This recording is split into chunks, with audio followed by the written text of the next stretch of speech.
السلام علیکم۔ Programme capital view کے ساتھ میں ہوں ناہید چودھری۔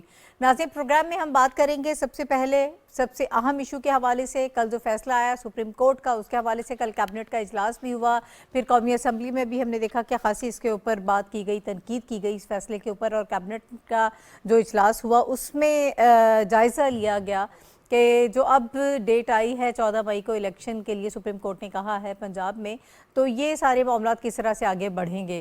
بہرحال اس فیصلے کو مسترد کر دیا گیا ہے حکومتی اتحاد کی جانب سے، حکومت کی جانب سے، اور آج الیکشن کمیشن کا اجلاس بڑا اہم اجلاس ہو رہا ہے، اس کے حوالے سے بھی ہم بات کریں گے کہ اب حکومت کی طرف سے تو اس کو مسترد کر دیا گیا ہے، لیکن جو موسٹ ریلیونٹ ادارہ ہے وہ اس معاملے کو کس طرح سے ڈیل کرتا ہے، کیونکہ جو 8 اکتوبر کی تاریخ دی گئی تھی اس کے حوالے سے بھی یہ بات ہوگی کہ وہ کن مسائل کی وجہ سے اور کن حالات کی وجہ سے دی گئی تھی۔ اب انہی مسائل اور حالات کے پیش نظر کیا 14 مئی کو الیکشن ہو پائیں گے، اس پر ہم بات کریں گے۔ اس کے علاوہ نواز شریف صاحب نے بھی کل بیان دیا تھا اسی حوالے سے، اسی فیصلے کے حوالے سے۔ مریم نواز صاحبہ بھی ابھی آج انہوں نے راولپنڈی میں وکلا کنونشن سے خطاب کیا ہے اور اسی فیصلے کے حوالے سے کچھ انہوں نے گفتگو کی ہے، اس پر ہم بات کریں گے۔ رانا ثناءاللہ صاحب یہ کہتے ہیں کہ اگر متنازع انداز میں الیکشن ہو گیا تو پھر یہ پاکستان کی تباہی کا باعث بنے گا، کیونکہ صرف الیکشن کروانا ہی مقصود نہیں ہے۔ ایک تو یہ ہے کہ صاف اور شفاف الیکشن ہونے چاہیے، اگر اسی قسم کا تنازع برقرار رہتا ہے اور ایسے ہی متنازع انداز میں الیکشن ہوگا تو یقیناً وہ کسی کو بھی ایکسیپٹیبل نہیں ہوگا، وہ ایک پھر نیا جو پرابلم ہے وہ جنم لے گا۔ اس کے علاوہ اس وقت جو سیکیورٹی کے اور فائنینشیل جو حالات ہیں وہ بھی فی الحال بظاہر یہ محسوس ہوتا ہے کہ اجازت نہیں دیتے ہیں کہ فوری طور پر الیکشن ہو جائے۔ اس کے علاوہ بھی حکومت یہ کہہ چکی ہے اور یہ اندیا انہوں نے دیا، اگر ایک ہی مرتبہ پورے ملک میں الیکشن ہو جائیں تو اس میں خاصی آسانی ہوگی، اس میں صاف شفاف الیکشن بھی ہو پائیں گے اور اکتوبر تک کچھ حالات بھی بہتر ہو جائیں گے۔ تو یہ معاملات اب کس طرح سے آگے بڑھیں گے، اس کے اوپر ہم بات کریں گے پروگرام میں، اور اس وقت مجھے جوائن کر رہے ہیں جاوید صدیق صاحب، سینئر تجزیہ کار ہیں، سینئر صحافی ہیں۔ بہت شکریہ سر آپ کا ہمیں پروگرام میں وقت دینے کے لیے۔ ان کے ساتھ تشریف فرمائیں رشید صافی صاحب بھی سینئر صحافی اور سینئر تجزیہ کار ہیں، سر آپ کا بھی بہت شکریہ۔ ان کے ساتھ ہمایوں خان صاحب ہمارے ساتھ موجود ہیں، ہمایوں خان صاحب بھی سینئر تجزیہ کار ہیں، آپ کا بھی بہت شکریہ ہمایوں صاحب۔ جاوید صدیق صاحب، سر آپ سے آغاز کر لیتے ہیں۔ اب کل کیبنٹ کے اجلاس میں اس کو مسترد کر دیا گیا، اب آج بھی پارلیمانی لیڈرز کا اجلاس ہو رہا ہے وزیر اعظم صاحب کی سربراہی میں۔ ظاہر ہے کہ اس کے اوپر اب گفت و شنید ہو رہی ہے، بہت ساری چیزیں، بہت سارے عوامل جو ہیں ان کا جائزہ لیا جا رہا ہے۔ تو مجھے یہ بتائیے کہ اب آگے کیا آپشنز ہیں حکومت کے پاس؟ صرف مریم نواز صاحبہ نے کہا کہ صرف مسترد کر دینے سے کام نہیں چلے گا، اب آگے کیا ہو سکتا ہے؟ دیکھیے، یہ ایک تو پہلی بات یہ ہے کہ بڑی بدقسمتی ہے، ہم نے اپنی ماضی سے کچھ سبق نہیں سیکھا۔ پہلے بھی حکومتوں کا، یعنی پارلیمنٹ کا اور سٹنگ گورنمنٹس کا معاف کیجیے، سپریم کورٹ سے تصادم ہوتا رہا ہے، ماضی میں بھی چلتا رہا ہے، اور ہم سمجھتے تھے کہ لوگ سمجھتے تھے کہ اب شاید ہم سبق سیکھیں گے، اور سپریم کورٹ خاص طور پہ جو کہ ملک میں سیاسی استحکام لا سکتی ہے جی، اور ایسے ڈسپیوٹس جن میں پولیٹیکل ڈویژن بہت زیادہ شارپ ہو، اس میں ایسے فیصلے کرنا جن سے استحکام آئے اور ہم آہنگی پیدا ہو، وہ نہیں ہوا۔ انفارچونیٹلی وہ بینچ کا بننا، پھر ٹوٹنا، پھر کچھ ججز کا الگ ہو جانا، اور کچھ فیصلے چیف جسٹس کے سو موٹو جو ان کے اختیارات ہیں ان کو چیلنج کیا گیا۔ یہ سب چیزیں جو ہے نا، اس سے لوگوں میں ایک مایوسی بڑھی ہے کہ جو ایپیکس کورٹ ہے پاکستان کی، وہ اگر ڈیوائیڈڈ ہے، if they are not speaking with one voice، تو ملک جو ہے اس کے اندر ایک افراتفری آتی ہے، اور اس لیے یہ جو فیصلہ ہے، اگر حکومت اس کو مسترد کرتی ہے اور دوسرا فریق اپوزیشن ہے وہ اس کو اس کی مبارکبادیں وہ تو آج دے رہا ہے، اظہار تشکر منائیں گے رات کو۔ سو یہ کنفرنٹیشن جو ہے قوم کے لیے بہت ہی خطرناک ہے ایسے مرحلے پر، جب کہ پاکستان کو کئی طرح کے چیلنجز ہیں، اکانومی کا چیلنج ہے، سیکیورٹی کا چیلنج ہے، اور کئی طرح کے چیلنجز ہیں۔ ان میں ایک ہمارے ہاں جو یہ ایک پارلیمنٹ ورسز جوڈیشری یا گورنمنٹ ورسز جوڈیشری جو ایشو کھڑا ہو گیا، اس سے لوگ مایوس ہیں اور لوگ وریڈ ہیں، متفکر ہیں کہ ہمارے ملک کا کیا ہوگا۔ تو میں سمجھتا ہوں کہ ایک بات پہ تو کم از کم اتفاق تھا حکومت کا اور پی ٹی آئی والوں کا، کہ